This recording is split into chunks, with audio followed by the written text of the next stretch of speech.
But first, my guest now, Yoni Bashan, is joining us live from Israel. He's the first Australian media journalist to venture into Gaza since the Hamas October 7 massacre.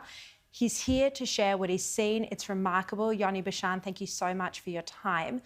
Look, you've been doing incredible reporting since the terror attacks unfolded. You flew into a war zone. Now you were brave enough to go into Gaza. I think one of the amazing things from your revelations that I'd love you to talk about is how there are booby traps for Israelis set throughout Gaza. One of the stories you report is about a tape playing of a baby crying, which was designed to lure Israeli soldiers into a building. Can you tell us about this and what else Israel is facing when they go into Gaza? Well, thank you, Sharri. I think the story of these booby traps is one of the most instructive lessons about the war that's being fought in Gaza. It started in the north. It's obviously into its second phase now. Forces are entering Khan Yunis in the south, and these sorts of booby traps are just everywhere. So it's very common for soldiers to see someone dressed as a civilian, drawing them out into the open, and waiting at an angle will be a sniper in another building. Or in one case that was conveyed to me by a soldier who had been into Gaza, they'd been on the ground for some time, a couple of days, and they saw a man emerge from a house armed with a knife. He had the knife to a woman's throat. The woman was obviously in a state of distress. He dragged the woman inside the house in full view of the officers, and the expectation was that they would then chase this man and the woman into the home. What they did first, though, having learned the lessons of previous deaths in Gaza, was they called in one of the commando units to conduct a security assessment. The assessment returned about 3 hours later. The house was completely rigged with explosives. They fired a grenade in there and the house was blown practically sky high, is what I was told. So it's a very common story in Gaza. It's a combination of tunnel warfare. It looks like Fallujah. It's densely packed, and all the militants look like civilians. Well, yeah, that's another point you made in your article, that it's very difficult for the IDF to work out who is a terrorist and who is a civilian, because it's not like Hamas wears an armed combat uniform. They dress in T-shirt and sweatpants. That's correct. It's a T-shirt, it's a hoodie, it's sweatpants, and quite often they'll be seen walking down the streets without actually holding any weapons. So they look perfectly like any other civilian non-combatant. The challenge that the Israelis are facing is that what these people do, and that the military strategy on the ground for Hamas, is to hide RPGs, Kalashnikovs, anti-tank missiles in secreted locations. They'll either be in houses, they'll be around corners, they'll be in gutters, or in any place where the Israelis can't see them. They'll then use the tunnel system underneath the city to navigate to strategic locations where the weapons have been pre-stored. And they'll emerge for a few seconds only, fire a weapon at the Israeli positions, and then disappear into the tunnels again to safety. So the challenge there, as conveyed to me by the troops that I was embedded in, was you basically have a few seconds to identify the source of the fire back at it, apprehend or neutralise the threat as the militants are retreating. But in many cases, that's not possible. You have a few second window. You obviously don't always get to take your shot, and the militants get away. And it's one explanation for why the war is just dragging on at this grinding pace. It's because it's a game of inches between both sides.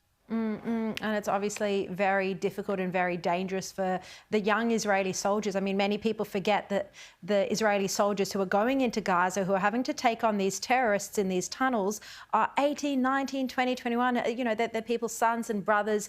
Many of them have family in Australia. It's very risky and dangerous. Yoni, you also covered Penny Wong's trip to the Middle East. In your reporting, you painted her as being two-faced, putting her hand on her heart as she walked through Yad Vashem, the Holocaust Museum, then again doing that same gesture when in the West Bank. What were your impressions of her visit?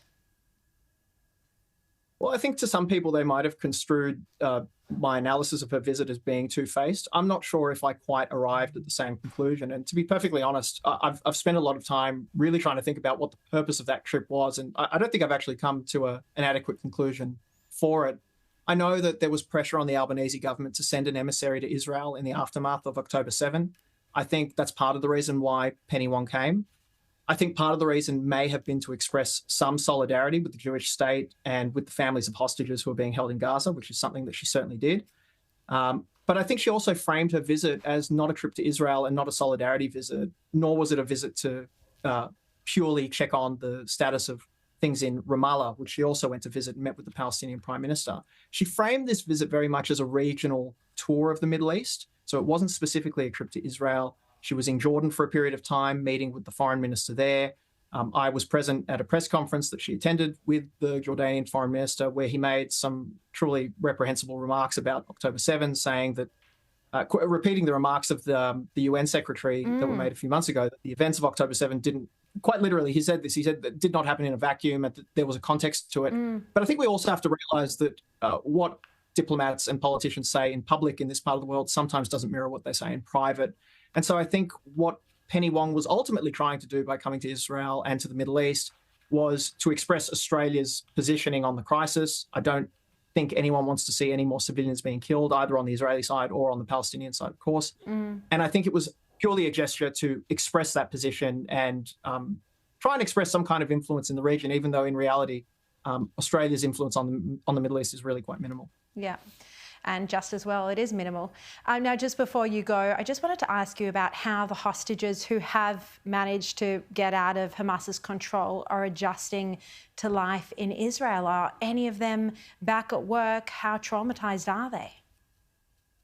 Well, sadly, I think we only know a fraction of the actual trauma that these hostages experienced, and indeed what the remaining 136 captives in Gaza are undergoing every single day. The slivers of information we are hearing are harrowing. Of course, for those who've returned, they're not back at work, with the exception of maybe one or two.